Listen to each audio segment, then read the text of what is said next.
नमस्कार, मैं सुनीता झा, आप सबकी ऑनलाइन हिंदी शिक्षिका एक बार फिर से आप सबके समक्ष हाजिर हूँ भारतेंदु हरिश्चंद्र के नए ज़माने की मुकरियाँ लेकर।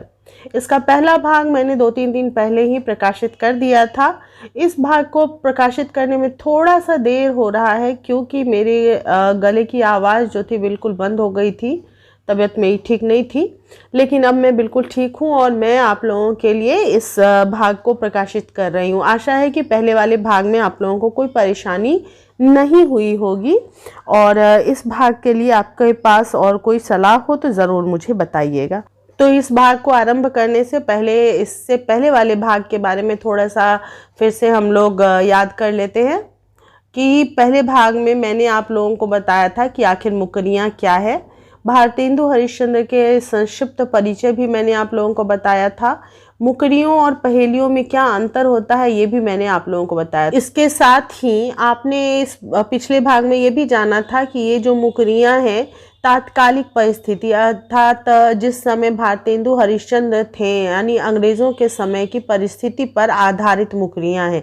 तो उस समय समाज की जो परिस्थितियां थी उसी को इन मुकरियों में दर्शाया गया है। कुछ कुछ विषयों पर यहाँ पर विशेष रूप से कटाक्ष किया गया है, जिसमें कि शराब है, पुलिस है, अंग्रेज़ है, अंग्रेजी शिक्षा है। इन चीज़ों पर विशेष रूप से यहाँ पे कटाक्ष किया गया है, जिनको हमने बारी बारी से 2-3 मुकरियों में पढ़ा है और आगे की मुकरियां अभी पढ़ेंगे। ठीक है, तो शुरू करते हैं। तो आज की पहली मुकरी है, धन लेकर कछु काम न आओ, ऊंची नीची राह दिखाओ, समय पड़े पर सीधे गूंगी, क्यों सखी सज्जन नहीं संगी चुंगी। इस मुकरी में कवि भारतेंदु हरिश्चंद्र हमें तात्कालिक चुंगी अर्थात कर टैक्स के विषय में बता रहे हैं। उस समय चुंगी बहुत बेदर्दी से लिया जाता था। हर चीज़ पर कर या टैक्स इतना अधिक होता था कि कमाई कम पड़ने लगती थी, चाहे वो कमाई हो, फसल हो या रिहायशी इलाका हो, किसी का बिजनेस हो, हर चीज़ पर चुंगी लगी हुई थी, कर लगा हुआ था और जिसको लूट कर अंग्रेजी सरकार अपना खजाना भर रही थी। तो उसी आधार को यहाँ पे बताया गया है कि लाखों सैकड़ों के रूप में हम धन देते थे, चुंगी के रूप में कर दिया करते थे, लेकिन ज़रूरत पड़ने पर भारतीय जनता के वो चुंगी वो कर कभी काम नहीं आती थी। चूँकि कर होता है हमेशा जनता के लिए, लेकिन यहाँ जनता के काम नहीं आता था। तो उसी को यहाँ पर कटाक्ष के रूप में कवि भारतेंदु हरिश्चंद्र ने कहा है कि धन लेकर कछु काम ना आओ, मतलब चुंगी के रूप में धन लिया जाता था लेकिन फिर भी सरकार कभी जनता के काम नहीं आती थी। जिससे कर लेती थी, धन लेती थी, उसके काम नहीं आती थी, उसकी सहायता नहीं करती थी। ऊंची नीची राह दिखाओ, और जब कोई मदद मांगने जाता था तो टेढ़ी मेढ़ी रास्ते बताकर, मतलब उल्टी पुल्टी बातें बताकर उन लोगों को वहां से भगा दिया जाता था। समय पड़े पर सीधे गूंगी, मतलब अगर हमें ज़रूरत पड़ती थी, हम अगर कुछ मांग करते थे सरकार से उस समय, तो वो सीधे गूंगी बन जाती थी। कोई जवाब नहीं देना होता था जनता को, ना तो वो किसी तरह की सहायता करती थी, ना किसी प्रकार का जवाब देती थी, एकदम गूंगी बन जाती थी, गूंगी सरकार। तो पहली सखी पूछती है, क्यों सखी, तुम किसी सज्जन की बात कर रही हो, किसी व्यक्ति विशेष की बात कर रही हो? तो कहती है, जो प्रश्न करने वाली है वो कहती है, नहीं सखी, मैं सज्जन की नहीं बल्कि चुंगी की बात कर रही हूँ, अर्थात कर की बात कर रही हूँ। ठीक है, समझ में आ रहा है? तो आगे बढ़ते हैं अगली मुकरी के पास, और मुकरी है, भीतर भीतर सब रस चूसै, हंसी हंसी के तन मन धन मूसै, जाहिर बातन में अति तेज, क्यों सखी सज्जन नहीं अंग्रेज। इस मुकरी के द्वारा लेखक कवि भारतेंदु हरिश्चंद्र बता रहे हैं अंग्रेजों की फितरत के बारे में, उनकी आदत के बारे में, जो उस समय किस तरह से भारतीय जनता पर अत्याचार करते थे, किस तरह से उनका फ़ायदा लेते थे। तो वो बता रहे हैं यहाँ पे कि भीतर भीतर, अंदर ही अंदर से भारतीयों का सारा रस चूस रहे थे, उनकी कमाई चूस रहे थे, उनके अनाज, उनके धन सब चूस रहे थे।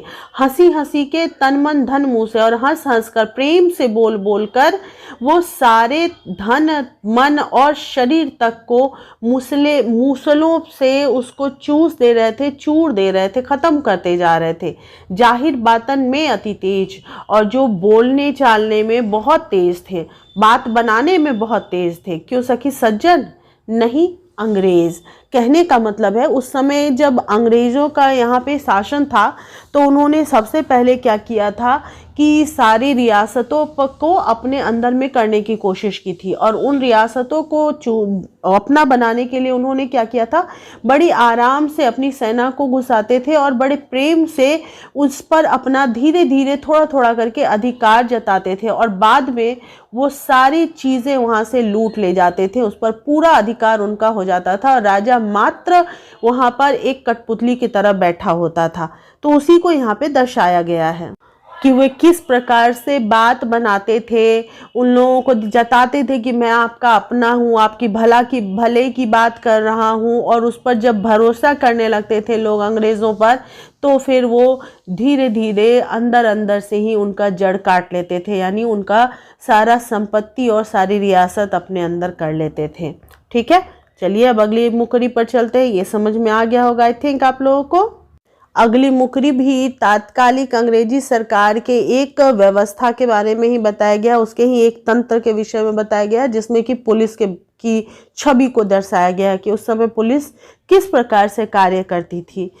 रूप दिखावत सर्वस लूटे, फंदे में जो पड़े न छूटे, कपट कटारी जिय में हुलसी, कपट कटारी जिय में हुलिस, क्यों सखी सज्जन नहीं सखी पुलिस। कहा गया है कि जो पुलिस थी उस समय की जो प्रशासन थी वो अपने रूप दिखाती थी, मतलब बताती थी कि मैं पुलिस हूँ, आपका रक्षक हूँ, और उसके बाद रक्षक बनकर उनका सब कुछ लूट लेती थी जनता का। और जो एक बार पुलिस के फंदे में पड़ जाता था, यानी पुलिस के फेरे में पड़ जाता था, चक्कर में पड़ जाता था, उसका फिर छूटना असंभव हो जाता था।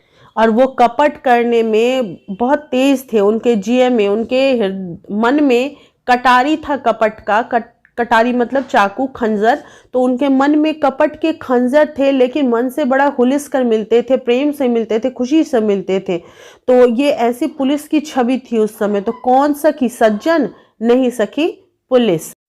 तो इस प्रकार से इस मुकरी में पुलिस की छवि को दर्शाया गया है कि वो किस प्रकार से प्रेम दिखा करके सब कुछ लूट लेती थी, और अपने फंदे में, अपने चक्कर में फंसे हुए लोगों को किस तरह से अपने अंदर बांध के रख लेती थी अपने फायदे के लिए। जनता का फिर भला हो या नुकसान हो उससे फर्क नहीं पड़ता था उन्हें।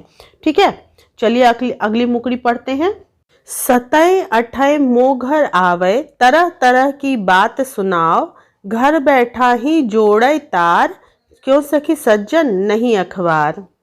तो इस मुकरी में हम लोग तात्कालिक अखबार के बारे में जानते हैं। अखबार तो अखबार ही है, तात्कालिक हो या अभी का। समाचार तब भी दिया करता था और अब भी दिया करता है अखबार। तो अखबार में हम लोग समाचार पढ़ते, न्यूज़ पढ़ते, लेकिन उस समय और आज के अखबार में अंतर ये था कि अभी जिस प्रकार से प्रिंटिंग आसान है और डेली न्यूज़पेपर आता है, यानी कि दैनिक समाचार पत्र होता है, उस समय दैनिक समाचार पत्र नहीं था क्योंकि प्रिंटिंग इतनी आसान नहीं थी। तो उस समय साप्ताहिक अखबार आया करता था, इसलिए यहाँ पे बोला गया है कि सतय अठय मोघर आवे, यानी कि 7-8 दिन में, हर 7वें 8वें दिन मेरे घर जो आता है और मुझे तरह तरह की बात सुनाता है। घर बैठे ही जोड़े तार, मतलब घर बैठे ही सारे संसार से, सारी दुनिया से मेरा तार जोड़ देता है, रिश्ता जोड़ देता है। क्यों सखी, ये किसी सज्जन की बात कर रही हो? तो नहीं, मैं किसी सज्जन की नहीं, बल्कि ये विशेष अखबार की बात कर रही हूँ। तो इस प्रकार से इसमें अखबार की विशेषता बताई गई है और उस समय की परिस्थिति के अनुसार जो अखबार था उसके बारे में बताई गई है। ठीक है, समझ में आ रहा है आप लोगों को? अब ये मुकरी जो हम लोग पढ़ने जा रहे हैं वो तात्कालिक परिस्थिति हो, अब की परिस्थिति हो या पूर्वकालिक परिस्थिति हो, हर परिस्थिति में एक ही प्रकार का काम करता रहा है। मतलब शराब के बारे में यहाँ पे बात हो रही है। ठीक है, मुँह जब लागे तब नहीं छूटे, जाति मान धन सब कुछ लूटे, पागल करी मोही करे खराब, क्यों सखी सज्जन नहीं शराब। अब यहाँ पर इस मुकरी में बताया गया है कि जब एक बार मुंह लग जाता है, यानी एक बार पीने की आदत लग जाती है, चस्का लग जाती है, तब ये छूटता नहीं है हमारे हाथ से, इसकी लत हमसे नहीं छूटती है। जाति मान धन सब कुछ लूट लेता है। धन तो जाता ही है, शराब खरीदने में लोग चोरी करके, छीन के, किसी भी तरह से अपने उस लत को पूरा करने के लिए, एडिक्ट को पूरा करने के लिए किसी भी तरह से पैसे कमाते हैं और उसको झोंक देते हैं सबको शराब जैसी चीज़ में। जाति और मान जो होता है, लोगों के बीच सम्मान जो होता है, वो भी एक शराबी का ख़त्म हो जाता है। इंसान की हालत पागल के जैसे हो जाती है, उसे सही गलत अच्छा बुरा कुछ भी समझ में नहीं आता है, बिल्कुल ख़राब इंसान बना करके उसको छोड़ देता है। कौन? कोई सज्जन नहीं सखी, वो है शराब, जो इंसान को इंसान नहीं रहने देता है। ठीक है, अब आगे बढ़ते हैं और अगली मुकरी है, लंगर छोड़ी खड़ा हो झूमे, उल्टी गति प्रतिकूल ही चूमे, देश देश डोले सजी साज, क्यों सखी सज्जन नहीं जहाज। इसमें एक जहाज के बारे में बताया गया है, जो पानी का जहाज होता है उसके विषय में। तो पानी का जहाज जो होता है उसका काम आप सब जानते हैं कि वो लंगर छोड़कर, यानी लंगर का मतलब होता है जिस जगह पे जहाज को खड़ा करते हैं उस जगह पर ज़मीन से उसे किसी प्रकार से बांध कर अटैच करके रखा जाता है, ताकि वो पानी के हिलकोर से आगे ना चला जाए या उसका रफ्तार ना बढ़ जाए। तो वो लंगर छोड़कर, अपने जगह को, बंदरगाह को छोड़कर खड़ा होकर के झूमता है और उल्टी गति प्रतिकूल ही चूमे, मतलब पानी के उल्टी गति की ओर भी चलकर कूल को, यानी कि किनारे को, सागर के किनारे को चूमता है, यानी कि उसको कोई रोक नहीं पाता है। उल्टी बहाव, उल्टी तरंग, उल्टे लहर के प्रति भी वो चलने को तैयार रहता है और देश देश डोलता है, सज संवर करके, सामान लेकर के, साज सज्जा के साथ। क्यों सखी कोई सज्जन है नहीं सखी, वो तो एक जहाज है। तो इस प्रकार से ये फिलहाल तो इतनी ही मुकरियाँ मुझे अभी तक मिल पाई हैं और इतना मैंने आप लोगों को एक्सप्लेन कर दिया है। अगर और भी कुछ हो तो आप लोग मुझे ज़रूर बताइएगा मेरे कमेंट बॉक्स में या मेरे इंस्टाग्राम आईडी पर, मैं आपकी सहायता ज़रूर करूँगी। और अगर इस वीडियो में भी कुछ ऐसा हो जो आपको समझ में नहीं आ रहा हो और आप दोबारा से पूछना चाहते हैं तो बिल्कुल आप मुझसे पूछिए, आपका हमेशा स्वागत है। फिलहाल इस वीडियो को मैं यहीं पर ख़त्म करती हूँ और जल्दी ही मिलते हैं नए वीडियो में नए पार्ट के साथ।